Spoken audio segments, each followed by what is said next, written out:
साथियों नमस्कार। मैं नरेंद्र नाथ त्रिपाठी, अनुदेशक जनपद महाराजगंज। साथियों, जैसा आप सभी जानते हैं कि 25 मार्च को सुप्रीम कोर्ट में सुनवाई थी। उस सिलसिले में मैं भी उस टीम के एक सदस्य के रूप में राकेश पटेल जी, धीरेंद्र कुमार गौड़ जी और ब्रजेश त्रिपाठी जी के साथ मेरा भी दिल्ली जाना हुआ और वहाँ जाके मैंने सुप्रीम कोर्ट की जो गतिविधि है उसको देखी, समझी और थोड़ी सी समस्या के कारण जज साहब पहले उठ गए और हम लोग के केस की सुनवाई नहीं हो पाई, तो हम लोग को भी थोड़ा दुख हुआ।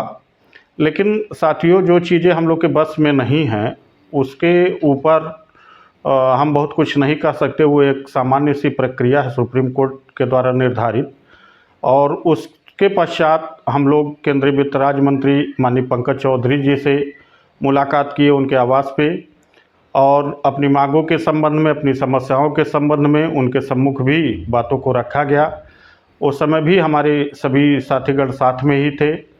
तत्पश्चात 26 तारीख को लखनऊ में निदेशालय, परियोजना और सचिवालय में भी हम लोगों ने जैसे कुछ जो समस्याएं थी मूलभूत कि रानी लक्ष्मीबाई आत्मरक्षा प्रशिक्षण को लेके थोड़ा सा लोगों को जो पहले से बताया गया और उस चक्कर में लोगों ने ऑनलाइन प्रशिक्षण नहीं किया, तो भरसक प्रयास ये किया गया कि आज डीजीएमओ मैडम से भी मुलाकात हुई, अपर परियोजना निदेशक महोदय से भी वार्ता हुई और प्रयास यही है कि जो ऑफलाइन प्रशिक्षण है उसके संबंध में मांग पत्र भी दिया गया कि, और मैडम ने कहा कि ठीक है, इसको हम दिखवाते हैं कि कितने प्रतिशत लोगों ने प्रशिक्षण को कंप्लीट किया है ऑनलाइन और ऑफलाइन कितने नहीं, तो उसके बाद कुछ निर्णय लेते हैं।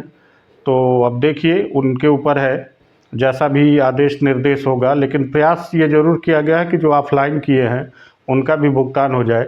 बाकी न्यायिक प्रक्रिया और अन्य बातों को आप सभी के सम्मुख राकेश पटेल जी रखेंगे। बहुत बहुत धन्यवाद। नमस्कार। नमस्कार, मैं राकेश पटेल, प्रदेश अध्यक्ष पूर्वांचल कृषक कार्य समिति उत्तर प्रदेश। साथियों, जैसा कि आप सब जान रहे हैं कि 25 मार्च को सुप्रीम कोर्ट में जो सुनवाई थी उसका कल व्यस्तता के नाते उसका अपडेट नहीं डाला जा सका। चूँकि वो सुनवाई कल हो नहीं पाई थी तो उसको लिखित रूप में ग्रुपों में बता दिया गया था। मैं बताते चलूं कि कल सुप्रीम कोर्ट में जो अपना डेट लगा हुआ था वो कल अपना 15 नंबर कोर्ट में, उसमें केवल केस नंबर 24 तक ही सुनवाई हो पाई थी। चूँकि फ्रेश केस नहीं थे, कम थे और सब पुराने केस थे, तो सभी सारे केस लंबे खींचे और केवल केस नंबर 24 तक ही फाइनल वो सुनवाई हो पाई। अपना केस नंबर 35 था तो वो नहीं हो पाया और 24 के बाद से किसी केस की सुनवाई नहीं हो पाई। वो कोर्ट उठ गई शाम को और ये कहते हुए मित्तल सर उठे कि ओपन कोर्ट में कहा था कि remain case will be repeated in next week of next attempt.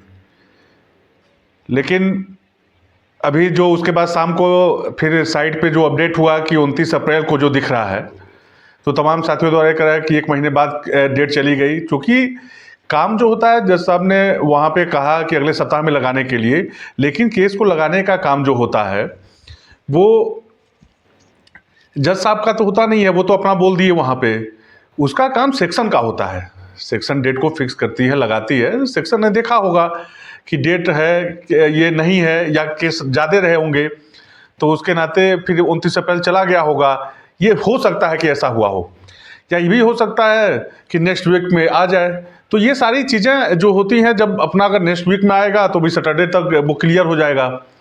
तो इसमें डेट को लेकर परेशान होने की ज़रूरत नहीं है, चाहे नेक्स्ट वीक में सुनवाई हो या फिर 29 तारीख को सुनवाई हो। हम लोग सुनवाई के लिए प्रिपेयर हैं, हम लोग सुनवाई के लिए तैयार हैं। और चाहे सुनवाई नेक्स्ट वीक में हो या फिर 29 अप्रैल को हो, हम लोग पूरा प्रयास है कि जो सुप्रीम कोर्ट में चल रहा है सिंगल बेंच का जो अपना फैसला है कि मार्च 2017 से 17,009% ब्याज के साथ इसको लागू कराया जाए, उसकी पूरी तैयारी बना के हम लोग चल रहे हैं, उसकी तैयारी बना के हैं। तो इसके लिए डेट के लिए आप लोगों को परेशान होने की ज़रूरत नहीं है। कुछ हमारे, मैं देखता हूँ ग्रुपों में कुछ हमारे साथी हैं जो हमेशा नकारात्मक बातों को रखते हैं, कहते हैं, तो मैं उनसे निवेदन करना चाहता हूं कि हमेशा पॉजिटिव रहा करिए। नकारात्मक आपके कहने से ना तो कोर्ट का डेट बदल जाएगा और उसमें किसी का मनोबल तोड़ने का काम नहीं करना चाहिए। जो काम कर रहा है उसको काम करने के लिए प्रोत्साहन दीजिए। अगर नहीं दे सकते हैं प्रोत्साहन तो साइलेंट बैठ के आप देखिए। और मैं जानता हूं कि वही लोग कमेंट करते हैं जो सहयोग नहीं करते हैं, तो उनसे मेरा वही विशेष निवेदन है कि आप सहयोग नहीं कर सकते तो बैठ के तमाशा बीन भर के देखिए, कम से कम काम करने में इस तरंगा न लगाइए। कल हम लोग रात में निकले, आज सुबह हम लोग लखनऊ पहुंचे हैं। लखनऊ पहुंचने के बाद हम लोग निदेशालय गए। निदेशालय में हम लोगों ने या CRT director Shri Ganesh Kumar sir से मुलाकात हुई। उनसे अनुदेशक शिक्षा मित्र मानदेय बढ़ोतरी के संबंध में बात हुई और फिर उसके बाद डीजी मैडम से भी मुलाकात हुई। उनसे भी मानदेय बढ़ोतरी के संबंध में जो बात हुई अनुदेशक शिक्षा मित्र के संबंध में। अभी मानदेय बढ़ोतरी की बता रहा हूँ कि ये बात तो कई बिंदुओं पर हुई, लेकिन मानदेय बढ़ोतरी के संबंध में इसलिए अपनी बात को रख रहा हूँ कि बहुत सारे साथियों का ये आ रहा था कि मानदेय बढ़ोतरी में वास्तविकता में क्या चल रहा है। तो अभी तक जो बातचीत से जो जानकारी प्राप्त हुआ है उसमें अभी सकारात्मक है, अपनों का पक्ष अभी है, शासन में विचाराधीन है। और बहुत सारे साथी कहते हैं कि केवल विचार चल रहा है। अरे विचार जब चलता है, वार्ता जब चलती है, उसी का परिणाम आता है। सकारात्मक चल रहा है कि अभी कोई नकारात्मक नहीं है। कई राउंड की बैठक हो चुकी है हमारे और शिक्षा मित्र साथियों के मानदेय बढ़ोतरी को लेके, और उसमें अभी तक जो है सकारात्मक चल रहा है। सभी लोगों का रुझान सकारात्मक है। जितने भी लोग अधिकारी प्रतिभाग कर रहे हैं, मुझे मंत्री हैं, सभी लोग का सकारात्मक रवैया है और ईश्वर चाहेंगे तो जल्द उसका परिणाम भी सामने आ जाएगा मानदेय बढ़ोतरी का। तो ये मानदेय बढ़ोतरी और अन्य जो हमारे और शिक्षा मित्र साथियों के संबंध में जो आदेश आ रहे हैं उसकी सच्चाई है। तो थोड़ा सा प्रतीक्षा आप लोग करें, सकारात्मक होने वाला है। और सकारात्मक ऊर्जा के साथ और सकारात्मक दिशा में और सकारात्मक मेंटेलिटी रख के थोड़ा सा और इंतज़ार करिए।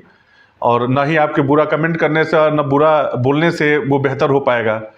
तो अभी चीज़ें सकारात्मक चल रही हैं तो उसको चलने दीजिए इस विश्वास के साथ, क्योंकि अभी तक तो ऐसा नहीं होता था। कुछ लोग ऐसे थे कि जो मानदेय बढ़ोतरी होता था तो बहुत सारे अड़ंगा लगते थे, उसमें वित्त कभी लगाता था तो कभी ऐसे अधिकारी रहते थे। तो इस कई चीज़ों को अपने बारे में, जैसे 17,000 अपना हुआ था तो बहुत सारे अधिकारी जब प्रस्ताव जा था तभी विरोध कर रहे थे कि आप सीधे 2 गुना से ऊपर का प्रस्ताव बना के ले जा रहे हैं।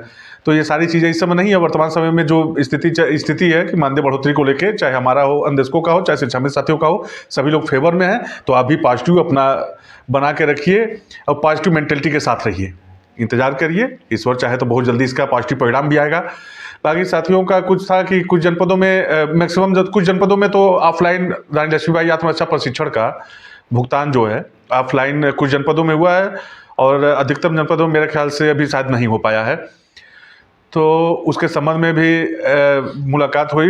जब मुलाकात हुआ गणेश सर से और फिर उनसे महानिदेशक मैडम से, तो उसके संबंध में भी चर्चा हुई है। और महानिदेशक मैडम का ये कहना है कि ऑनलाइन के लिए पहले से कहा जा चुका है, ऑफलाइन लोग क्यों कर रहे हैं। इसका मतलब हम क्या है कि कई जगह ऐसे हैं कि जो दूर दराज के हैं, वहाँ पर इंटरनेट की दिक्कत है। बहुत सारे ऐसे अनुदेशक साथी हैं जो अल्प मानदेय के नाते एंड्राइड फ़ोन नहीं खरीदे हैं, वो नहीं चला सकते हैं। तो ये कहें कि वो कितने, मैं कहा कि मतलब मान के चलिए मैडम 20 से 30 लोग ऐसे, 20 से 30% ऐसे होंगे कि जो अभी ऑफलाइन किए होंगे। केवल उनके कुछ ही लोग हैं, उनके ही मानदेय की समस्या है, वो लग जाता ऑफलाइन, चूँकि प्रधानाध्यापक और खंड शिक्षा अधिकारी से वो अग्रसित कराए हुए हैं, उनका पेमेंट लग जाता। तो उन्होंने ये कहा कि इसका मतलब वो लोग काम नहीं करना चाहते हैं, इसलिए तो ऑनलाइन कर नहीं रहे हैं। लेकिन मैं पक्ष रखा कि नहीं, इनकी समस्याओं के नाते नहीं कर पाए। तो वो कही है कि इसके लिए बाद में तो बहुत नानुकुर करते रही और ये बताया गया है कि जनपदों द्वारा ये परियोजना में डाला गया है कि ये लोग ऑनलाइन का विरोध करने के नाते ही ऑफलाइन प्रशिक्षण किए हैं। लेकिन उसके लिए भी अपना पक्ष रखा गया है, बताया गया है कि बहुत सारे अनुदेशक साथी ऐसे हैं जहाँ नेटवर्क की इश्यू है। बहुत सारे ऐसे अनुदेशक साथी हैं जो अल्प मानदेय में एंड्राइड फ़ोन नहीं ले सकते हैं, इसको नहीं बियर कर सकते हैं, उसके नाते वो ऑफलाइन प्रशिक्षण किए हैं। और उसमें भी प्रधानाध्यापक और खंड शिक्षा अधिकारी अपना संस्तुति लगाए हुए हैं, तो उनको मानदेय भुगतान किया जाए। लास्ट में मैडम थोड़ा कन्विंस हुई, उन्होंने कहा कि मैं ठीक है, मैं उसका वो मंगा रही हूँ कि कितने लोग ऑनलाइन किए, कितना ऑफलाइन है। अगर उसमें मैं देख लेती हूँ तो उसके लिए प्रयास करती हूँ कि उनका भी वो भुगतान हो जाए। तो हम लोग का भी प्रयास है कि सबका ये जो पेमेंट, चूँकि प्रशिक्षण चाहे ऑनलाइन किए हैं, जो ऑनलाइन किए उनका तो हो ही गया, जो ऑफलाइन किए हैं तो वो भी मेहनत किए हैं, तो उनका भी भुगतान हो जाए, जिसके लिए आज ये परियोजना में वार्ता हुआ है। और आजकल देखते हैं 2 दिन में अगर काम बन जाता है, जो भी निर्णय आता है 2-3 दिन में, ये ठीक है। नहीं तो फिर प्रयास किया जाएगा माननीय मंत्री जी से भी मिलके कि इसको सॉर्ट आउट करके कि किसी भी साथी का मानदेय न रुके, प्रयास किया जाएगा अपनी तरफ से कि उन लोगों का भी मानदेय सबका लग जाए।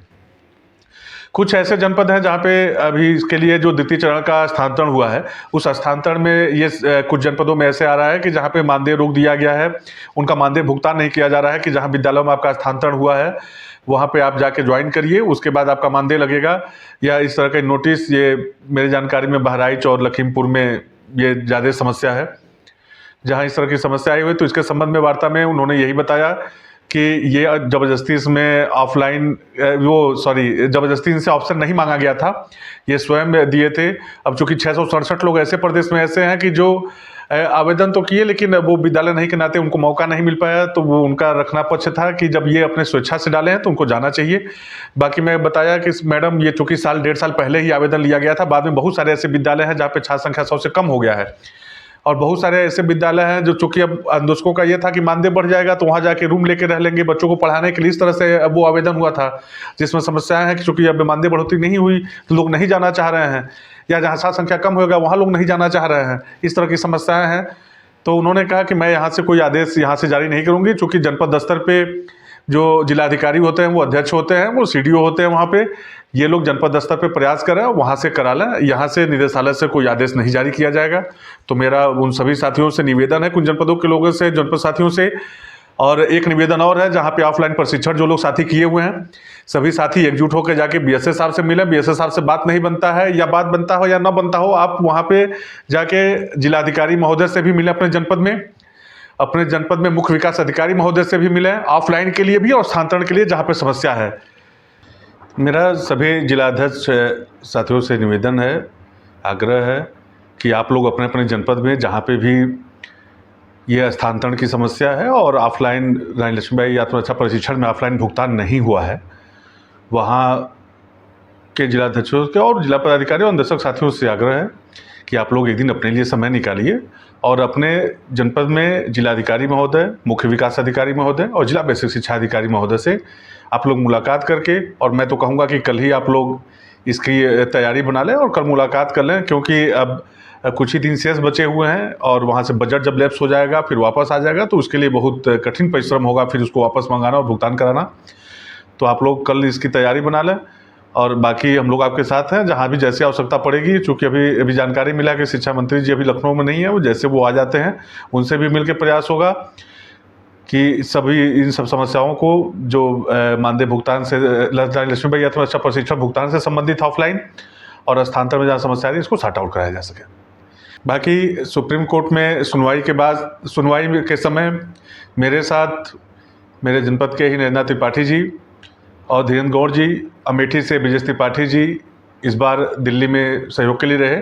सुप्रीम कोर्ट की सुनवाई नहीं होने के उपरांत फिर हम लोग माननीय इन पे नरेंद्र त्रिपाठी जी के माध्यम से माननीय केंद्रीय राज्य मंत्री वित्त श्री पंकज चौधरी जी से मिलने का अवसर प्राप्त हुआ। वहाँ भी अपनी बातों को, समस्याओं को रखा गया और कोर्ट केस के बारे में भी चर्चा हुई। ये भी बताया गया कि राज्य सरकार को मार्च 2017 से भुगतान करना है, जिसमें बताते केंद्र सरकार को बजट नहीं दी है। तो उन्होंने ये आश्वासन दिया कि अगर, और इनको बताया गया कि सिंगल बेंच और डबल बेंच में केंद्र सरकार हम लोग के पक्ष में रही, तो उन्होंने एकदम बिल्कुल आश्वासन दिया कि आप लोग परेशान न होइए और इस तरह की कहीं कोई समस्या आएगी तो फिर हम लोग साथ में वो खड़े रहेंगे और बने रहेंगे। तो धन्यवाद।